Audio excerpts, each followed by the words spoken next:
শুভ সকাল। আজ 15ই আগস্ট স্বাধীনতা দিবস।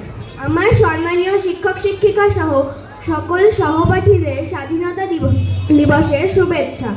আজকে আমরা সকলে একত্রিত হয়েছি স্বাধীনতা দিবস উদযাপন করার জন্য। আজকের এই দিনটি শুধু স্বাধীনতা দিবস উদযাপন নয়, সকল ভারতবাসীর হৃদয়ে ও মনে দেশপ্রেমের উদ্দীপনা জাগিয়ে তোলে। প্রায় 200 বছর ধরে আমাদের দেশ পরাধীন থাকার পর 1947 সালে 15ই আগস্ট আমাদের দেশ স্বাধীনতা লাভ করে। নেতাজি সুভাষচন্দ্র বোস, মহাত্মা গান্ধী, সূর্য সেন, ভগৎ সিং প্রমুখ মহান শহীদের আত্মত্যাগের ফসল আজকে আমাদের এই স্বাধীনতা। জাতি, ধর্ম, বর্ণ নির্বিশেষে প্রত্যেক ব্যক্তি অত্যন্ত উৎসাহের সাথে এই দিনটি জাতীয় উৎসব হিসেবে পালন করে।